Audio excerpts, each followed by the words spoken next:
अस्सलाम वालेकुम नाज़रीन, कैसे हैं आप? तकरीबन 1 माह हो गया लॉकडाउन में, मैं तो इसे नज़रबंदी कहता हूँ। तो आज सोचा आपसे कुछ गपशप कर ली जाए।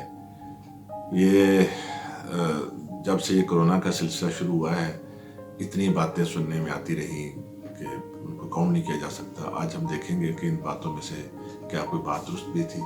और दूसरी बात ये कि लॉकडाउन की सूरत हाल क्या है? क्या लॉकडाउन ख़त्म हो गया? अगर नहीं तो क्या रायते हैं, क्या हम बाहर जा सकते हैं, कौन सी दुकानें खुली हैं? और सबसे अहम बात यह कि लॉकडाउन ने ख़त्म कब होना है? क्या ये भी गवर्नमेंट ने डेट दी है 25 कोई 1 मई कह रहा है, क्या ये वाकई ख़त्म हो जाएगा? तो हम इसे देखेंगे। मैं आपको बिल्कुल कन्फर्म बात बताऊंगा। सबसे पहली बात तो ये है कि कोरोना शुरू होते ही कहा गया कि ये चाइना वुहान से शुरू हुआ, और वो लोग जो कि हराम चीज़ें खाते हैं, चमगादड़ और चूहे वगैरह। तो इसके साथ ही फिर हमारे लोगों ने कहा कि देखिए हम कितने अच्छे लोग हैं, हमारा मज़हब इस्लाम कितना सच्चा है, जो मना करता है कि ये चीज़ें नहीं खानी चाहिए। बिल्कुल सही बात है, हमारा दीन बहुत अच्छा है। लेकिन एक सवाल है कि अगर ये चमगादड़ और चूहे से शुरू हुआ है तो क्या उन्होंने अभी खाने शुरू किए हैं? वो तो पता नहीं कब से खाते आ रहे हैं, और ऐसी ऐसी चीज़ें भी खाते आ रहे हैं जिनको हमने देखा तक नहीं है, सुना नहीं है। और जो कहते हैं कि ये हराम चीज़ें खाने से ऐसा होता है, उनको ये भी जान लेना चाहिए कि हराम माल खाने से भी बहुत सी बीमारियां जन्म लेती हैं, और उसकी तो कोई वैक्सीन भी नहीं है। और वो ऐसी बीमारियां हैं कि बस इंसान इनके दबा जाता है। मैं इसके अलावा और क्या कहूँ। फिर कहा गया कि चाइना के ख़िलाफ़ ये साजिश है। चाइना चूँकि एक ट्रेड का बहुत बड़ा मरकज़ था, और अमेरिका चाहता है कि यूनिपोलर सिस्टम कायम किया जाए और उसका मरकज़ इसराइल हो और उसका command and control system America के पास हो। अच्छा, ये भी बड़ी अजीब सी बात ही देखने को दुरुस्त लगती है। एक मुल्क को जब आइसोलेट किया जाता है तो क्या उसी मुल्क की ट्रेड ख़त्म होती है? उससे पता नहीं कितने मुल्क जुड़े होते हैं, कितना कारोबार होता है। बहरहाल वो बात दुरुस्त लगती थी।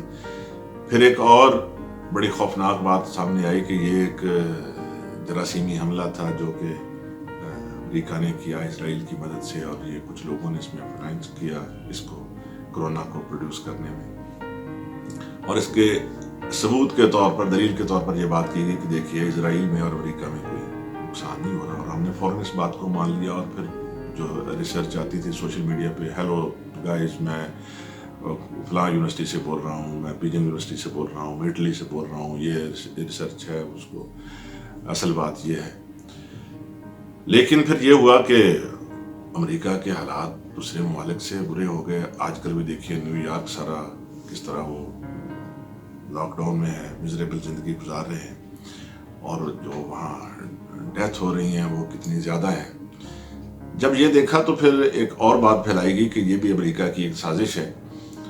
और होता ये है कि जितने भी हमारे ये डिज़ास्टर मैनेजमेंट के सेल हैं, सेंटर हैं, नेशनल और इंटरनेशनल लेवल के, इस पर अमेरिका का कंट्रोल है। और कहा जाता है कि रोज़ जो उनको एक फिगर दिए जाते हैं कितने लोग मर गए हैं, उसमें ये एक साजिश के तहत अमेरिका भी कह देता है कि मेरे भी 1000-200-2000 बंदे इसमें डाल दो, ताकि लोगों को ये पता चले कि अमेरिका में भी लोग मर रहे हैं। ये भी बड़ी इंतहाई अहमकाना बात थी इस तरक्की याफ्ता दौर में, जब मीडिया और तमाम चीज़ें हैं और इस किस्म की बात की जाए। अच्छा, फिर एक और अजीब व गरीब बात फैला दी गई कि ये पॉपुलेशन लोड बहुत ज़्यादा है, और ये कोरोना जो है ज़्यादा उम्र के लोगों पर असरअंदाज होता है, बीमार लोगों पर। तो ये सोचा है कि आबादी का बोझ कम करने के लिए ये जरासीम को फैलाया जाए, वायरस को फैलाया जाए, ताकि वो जो ज़्यादा उम्र के लोग हैं वो सफ़ा हस्ती से मिट जाए। मुझे बड़ी तकलीफ़ हुई ये सुनकर, जिन लोगों ने भी ये बात फैलाई। आपको पता ही नहीं है, वो यहूद हनूद जो हैं वो बेशक उनमें लाखों बीसियों उनमें बुराइयाँ होंगी, लेकिन उनके ओल्ड एज होम जो लोग बाहर जाते हैं वो देखें, कहते हैं वो 5 स्टार होटल का नक्शा पेश करते हैं। मेरे एक दोस्त हैं, वो हर साल समर वेकेशन में उधर जाते हैं और कहते हैं वहाँ मैं नौकरी करता हूँ ओल्ड एज होम में। मैंने पूछा वहाँ क्या? कहना कि 2-3 पेशेंट होते हैं, मैं उनको एज ए अटेंडेंट काम करता हूँ, और वो ये नहीं है कि उनकी मुगलाजत साफ करनी पड़ती है, बल्कि मैं उनको अखबार पढ़ के सुनाता हूँ, उनके साथ साहिल पे जाता हूँ, गपशप करता हूँ, और बड़ी अच्छी रीजनेबल पेमेंट होती है उनको। तो ये भी बात बड़ी अजीब सी थी। اچھا پھر ہم نے اپنا کام کیا کہ قیامت آنے والی ہے اور قیامت کی نشانیاں پوری ہو چکی ہیں. اس کی مجھے سمجھ نہیں آتی کہ ایک تو قیامت جو ہے نا وہ فوراً نشانی اپنی کب سے پوری ہیں. جب بھی کوئی مشکل وقت آتا ہے تو ایک ایک چیز گن کے کہی جاتی ہے. دیکھیے اینڈ آف دا ٹائم کے نام سے پروگرام بھی ہم دیکھتے رہے ہیں. میں سمجھتا ہوں لوگوں کو پتہ ہی نہیں ہے کہ قیامت اور روز حشر میں فرق کیا ہے. اور غریبوں کو اور عام لوگوں پر تو قیامت روز ٹوٹتی ہے. روز ہی قیامت آئی ہوتی ہے. علامات ہر وقت پوری ہوتی ہیں. تو یہ بھی ایک عجیب سی بات تھی. پھر اپنے مذہب کے مطابق کچھ لوگوں نے کہا کہ دجال کی آمد ہے. کچھ نے یسوع مسیح کا کہا کہ وہ جب آئیں گے تو ان بیماریوں کا خاتمہ کریں گے اور وہ چونکہ مسیحا ہیں تو پھر یہ بیماری ختم ہوگی. اس قسم کی باتیں. اچھا حقیقت ہے کیا؟ اصل بات کیا ہے؟ میں چھوٹی سے بات کرتا ہوں کہ جو اس کی احتیاطی تدابیر ہیں کیا اس سے پہلے ہم نے نہیں سنی. یہ بچپن میں ہم دیکھا کرتے تھے گھر میں کسی کو نزلہ زکام ہو جاتا تھا, چھینکیں وغیرہ آتی تھی, یعنی فلو بڑھ جاتا تھا حد سے زیادہ, تو ہماری ماں کہا کرتی تھی کہ اس کو ذرا دور رکھو. کھانا وغیرہ کھاتے دسترخوان بچھا ہوتا تھا, بھائی اس کو روٹی وہیں دے دیتے ہیں چارپائی پہ. اس کے کپڑے رومال وغیرہ دھو لینا اور سارا سلسلہ.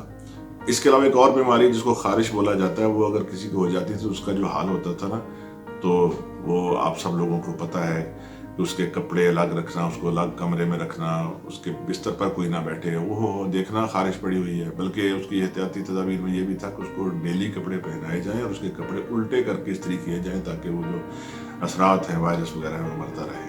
اس کے علاوہ اور بھی بہت سی کڑی احتیاطیں تھیں. اچھا اس پر بھی ایک اعتراض کیا گیا کہ اگر یہ بات صحیح ہے تو پھر ان سے تو اتنی موات نہیں ہوتی تھی, آج کل اتنی کیوں ہو رہی ہے؟ یہ بات یہ ہے کہ نئے نئے جانور, نئی نئی قسمیں, نئی اسپیشیز دریافت ہو رہی ہیں, تو جرمز بھی ایسے ہی نئے نئے آ رہے ہیں, تو یہ زیادہ مضر ہوگا, جسے فلو زیادہ کرونک ہو جاتا ہے. اور دوسری بات یہ ہے کہ ذرا غور کر لیجئے کہ جو ہمارے ملک میں پاکستان میں جو ڈیتھ ہوئی ہے, یہ تو کہا جاتا ہے کہ آج فلاں ہاسپٹل میں 2 مر گئے, 4 مر گئے. کبھی یہ بھی تحقیق کی ہے کہ اس کی عمر کتنی تھی اور وہ کیا واقعی کرونا سے مرا ہے؟ میں نے تو جو باتیں سنی ہیں, فلاں شہر میں بندہ مرا اور وہ کینسر کا مریض تھا, اس کی عمر 85 سال تھی. فلاں مر گیا ہے وہ ہیپاٹائٹس کا تھا, ان کو بھی کرونا کے کھاتے میں ڈال دیا. یا تھوڑا سا سوچو کہ یہ کیا ہو رہا ہے. بہرحال مختصر یہ کہا جا سکتا ہے کہ یہ خطرناک چیز ہے, یقیناً ہم مانتے ہیں, لیکن اتنی بھی خطرناک نہیں تھی جس پابندیوں اور قید میں ہمیں رکھا گیا ہے. اب آئیے دوسری بات کی طرف. ناظرین کے لاک ڈاؤن کی صورتحال کیا ہے اور لاک ڈاؤن کب ختم ہوگا؟ سب سے اچھی بات تو میرے ایک دوست نے کی, کہنے لگے کہ یہ جب گرمیاں آئیں گی نا تو یہ کرونا ختم ہو جائے گا. اور دوسرے نے پوچھا کہ لوگ بھی پھر مرنا بند ہو جائیں گے؟ اس نے کہا ہاں, اگر امریکہ نے کہہ دیا کہ ختم ہو گیا تو لوگ نہیں مریں گے. اگر اس نے کہا کرونا ابھی جاری ہے تو لوگ مرتے رہیں گے. اچھا موسم سے متعلق بھی باتوں میں ویریشن ہے. کچھ کہتے ہیں کہ موسم کا اس پر کوئی اثر نہیں ہوتا, بلکہ یہ بھی کہتے ہیں کہ ہو سکتا ہے کہ جب گرمی آئے تو گرمی والا کرونا آ جائے. باتیں کرنے میں کوئی ممانعت تو ہے نہیں, جس کے منہ میں آتا ہے وہ باتیں یہ کہہ دیتا ہے. ویکسین ابھی تک اس کی بنی نہیں. ظاہر ہے کہ ویکسین جو ہے وہ 1-2 دن میں نہیں بن جاتی, اس کے لیے کم از کم 6-7 ماہ تو درکار ہوتے ہیں. اب اصل بات کیا ہے یہ ہم نے دیکھنا ہے. ایک تو یہ ہے کہ جراثیم یا وائرس جو وہ تو جیسے آنا تھا آ گیا. اس آنے کے بعد یہ جو ہراسمنٹ کی فضا ہے, اس سے یہ جو سرمایہ دار لوگ ہیں وہ فائدہ اٹھا رہے ہیں.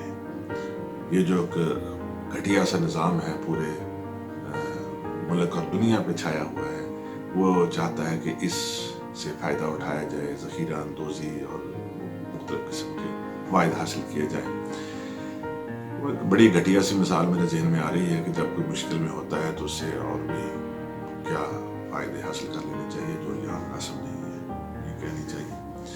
پھر کچھ ایسا بھی ہو رہا ہے کہ یہ اسی آڑ میں وہ ممالک جو کہ مذہبی معاملات سے خائف رہتے تھے, انہوں نے کہا چلو اس سے یہ بھی کام نکال لیا جائے, یہ جو تبلیغی مرکز ہیں ان کو بند کر دیا جائے, اور اجتماعات جو ہیں وہ بھی, اور کہا گیا کہ دیکھیے حج بھی بند ہو گیا. تو یہ بہت سی تفصیل انشاءاللہ پھر کسی وقت آپ سے شیئر کریں گے. پاکستان کی طرف آتے ہیں آخر میں کہ پاکستان میں کیا صورتحال ہے.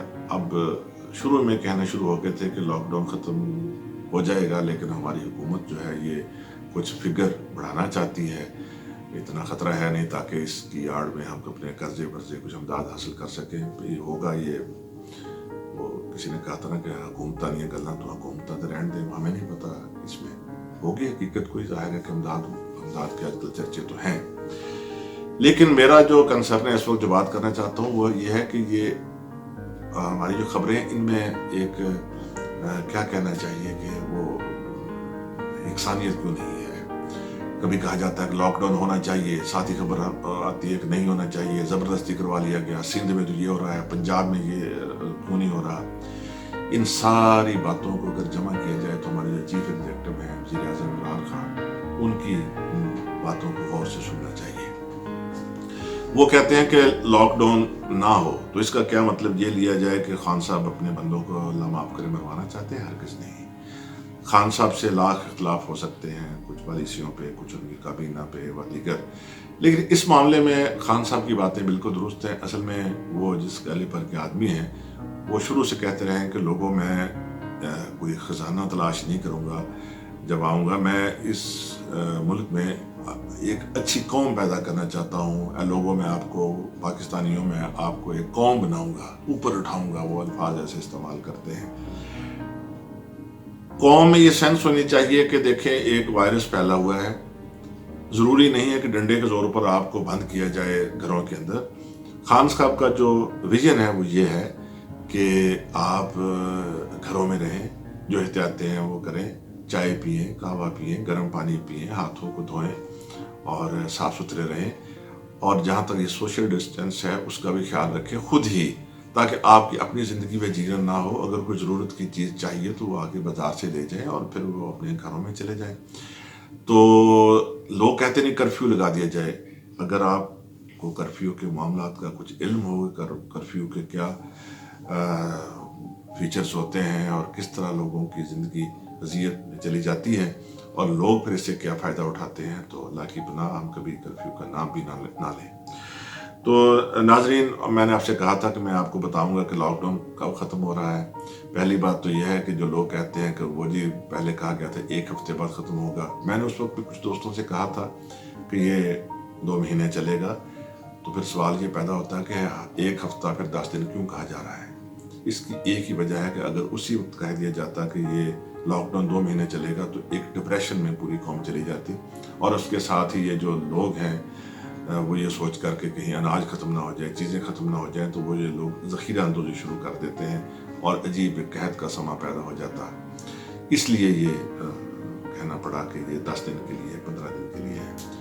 अब जो कहा गया है कि ये 25 अप्रैल तक या 1 मई तक है, इसमें हकीकत क्या है मैं आपको बिल्कुल सीधी बात बताने लगा हूँ कि ये ईद उल फितर तक चलेगा, ईद के बाद ख़त्म होगा। हाँ, अलबत्ता इसमें जुज़वी तौर पर नरमियाँ होती रहेंगी, कभी थोड़ी सी दुकानें खुल गई और वो कुछ चीज़ें ख़रीद ली, कभी अदारे खुल गई है, यानी दूसरे लफ्ज़ों में ये कि ये कन्फ्यूजन की फ़िज़ा जो है ये ईद उल फितर तक चलेगी।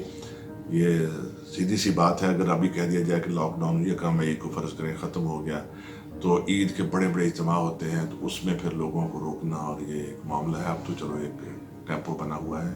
तो ये नाजरीन अपने आप को ज़हनी तौर पर तैयार रखिए कि ईद तक हमने हुकूमत से नहीं, दुनिया से नहीं, अपने आप से ताउन करना है और कोशिश करनी है कि हम घर में रहें और इन बातों का ख्याल रखें। आपका बहुत शुक्रिया।